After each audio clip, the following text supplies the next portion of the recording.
How's everybody doing? Good. Calvin Watkins, Dallas Morning News. What's the status on C.D. Lamb after his injury?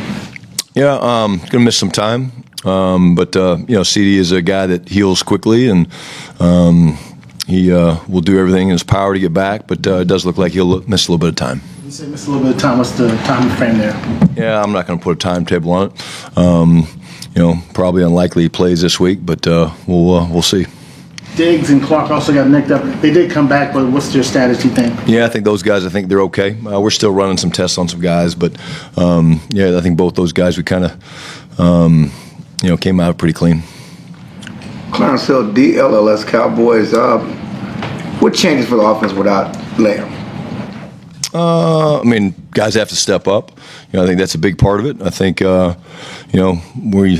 are very fortunate to still have a guy like GP. I think, you saw Terp step up and make some plays. Jake Ferguson had an awesome game, but look, injuries are unfortunately a big part of this business, and it's hard to replace a guy like CD. But, guys got to step up and do that, and it gives us a week to do it. This is really the second week in a row we've had to adjust kind of on the fly on game day. The week before it was Terp. When Terp went out, you got to move some of your personnels and stuff around, and had to do that again yesterday with CD. But still got plenty of ammunition to go do what we got to do. I know Lamb has been using running back before. Any second guess on using him as a runner, certainly with Williams going so well? No, absolutely not. You call passes and runs for people and try to get on the ball, and it's unfortunate, but we're going to still, call quarterback runs with Dak at times, and you hate to see it happen, but no second thoughts. Brian Tyler with ESPN. Pickens has been in the quote #1 role before. Is that a benefit that he has the experience, knowing the attention that comes with that? Oh, absolutely. Yeah, this is going to be nothing different for GP in that regard. But again, if CD doesn't play, I think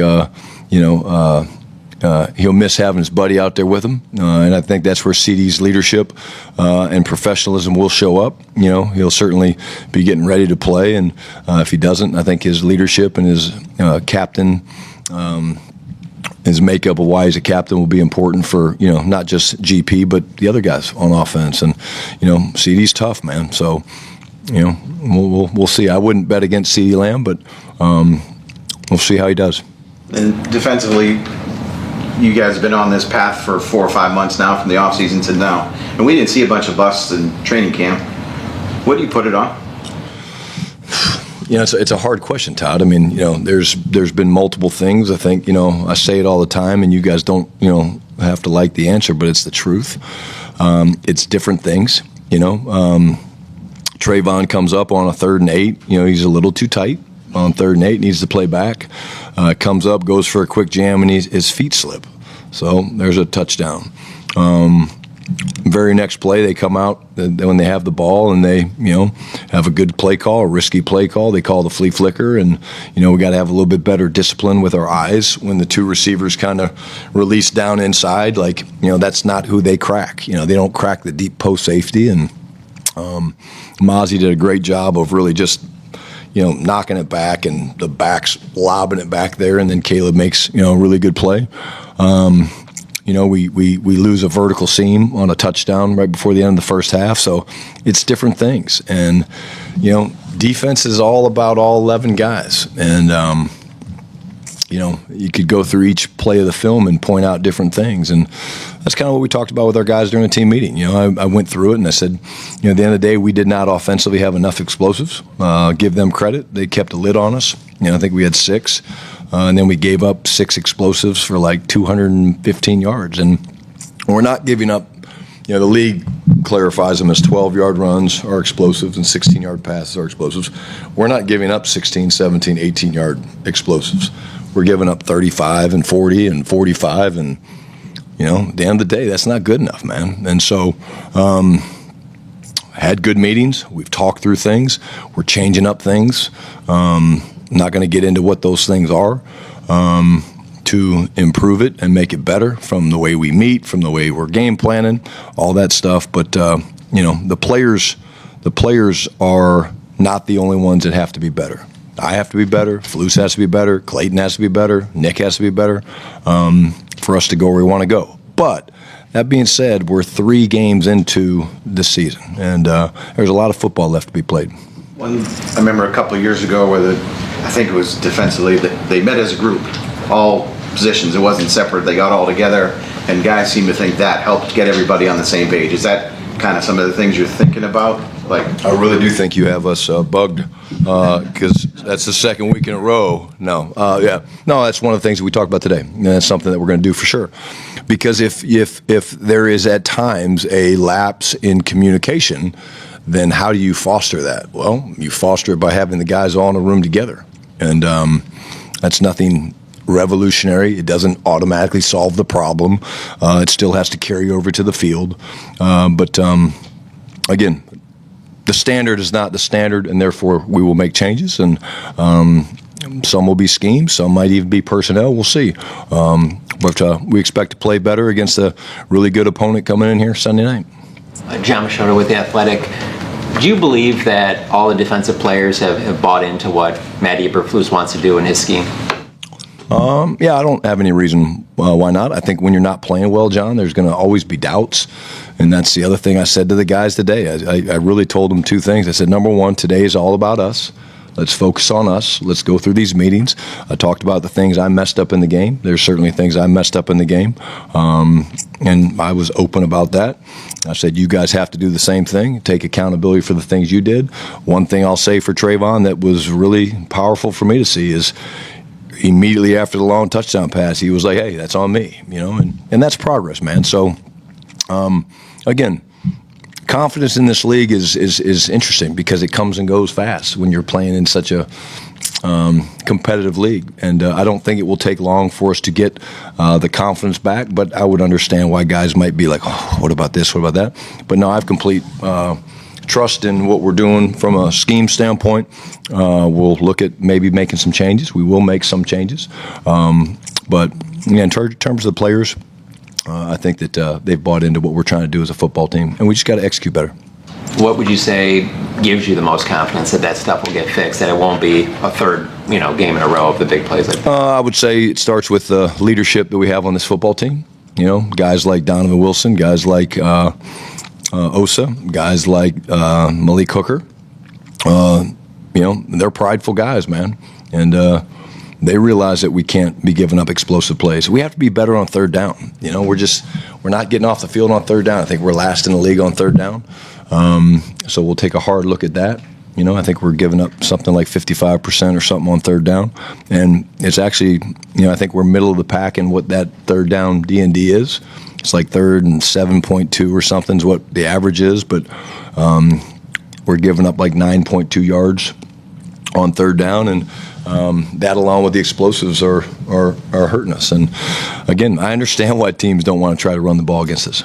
I wouldn't run the ball against our defense. We're playing the run really well. I'd sling it all over the place, and that's unfortunately what we're allowing to happen. And until we do something about it, it's what we're going to see for the next couple weeks. Nick Harris, former Star Telegram. When you talk about potential personnel changes, is that something you address with the guys at the beginning of the week, or is that something you just kind of keep an eye on as a practice week goes by and make that decision later on? Yeah, it's a great question, Nick. It's things that we discussed a little bit today. Nothing's been finalized. You got to see how the injuries play out. You got to see, okay, this guy's going to be okay. It's no different than the Mozzie and Jay thing. Okay, who's earned the right to play? Who maybe is, struggling a little bit. And I'm a big believer, and nobody likes to hear this as a player, but sometimes it's very powerful to watch. I think sometimes when you sit on the sidelines and you watch it, there's things you can learn and garner. But no, I mean, we haven't finalized any of those decisions. But, again, nothing's off the table. And those will be decisions that we probably get more into tonight and tomorrow. And then once we make those decisions, we talk to the guys about it, why. They're going to know based on who's running with the ones and who's up on special teams and who's not. But again, you never know how things change fast in this league. I mean, all of a sudden you're doing a workout pregame to see, who's going to be your extra player and stuff. And so everybody's got to stay ready. That's part of that's the professional part of the NFL football. But yeah, we communicate with everybody. And then with Bland, is there any hope or optimism to get him on the practice? Yeah, I think he's doing good. I think he's trending to play. Patrick. Hey, Coach Patrick Walker, DallasCowboys.com. Two-part question, same position though. With CeeDee Lamb going out, obviously you called more opportunities for Ryan Flanoy. First part of the question, can you talk about how he handled those opportunities and how the potential absence of CeeDee can help him as far as being more productive in the offense? Yeah, young player that really liked the talent, liked the size, liked the strength. Thought he played good. Thought he made some really good plays for us. It came after us late. We were backed up, fourth down, and I don't know, 5 or 6, and they had a cover 0. And Dak made a great check, made the perfect check, and hit Ryan on an out route, kind of a contested catch, which was great.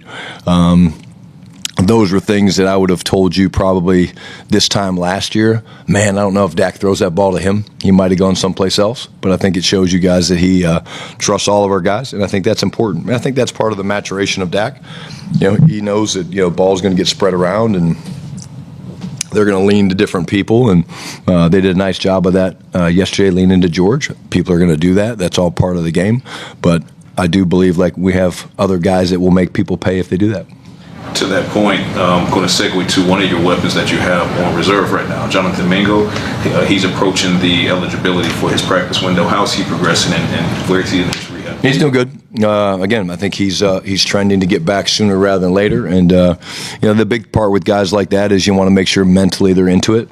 Because 4 weeks or whatever it becomes, 6 weeks, you work on your body so hard. You work so hard on getting your body right, and whatever your part of your body's ailing, you work and work and work, and you do that, which is the priority. But you got to stay in the game mentally, and so I think that's what the focus will be with a guy like Jonathan Mingo this week. Is, hey man, you're close, so let's make sure we're on the finer points of the game plan and all that stuff, and because I think that gives them confidence coming off once they're ready to go play. Skyler Dixon with the AP, you mentioned confidence earlier. Do you think Trayvon has a confidence problem, and how would you assess his first 3 weeks? No, I don't think Trayvon has a confidence problem. I think Trayvon's a very confident guy. I think it's a humbling position, Skyler, to play cornerback in this league. What I'm excited about is the accountability that he took for, hey, look, it happens. You miss a quick jam and guy gets behind you, and when that happens, it's usually not a good thing for the defense. But he took accountability for it. He got banged up a little bit, boom, went out for a few minutes, boom, tested, came right back in, which is great. No, I don't think so. I think, if anything, I don't worry about Trayvon's confidence. I think our communication, from Trayvon across the board needs to be better, but I don't think Trayvon has a confidence issue.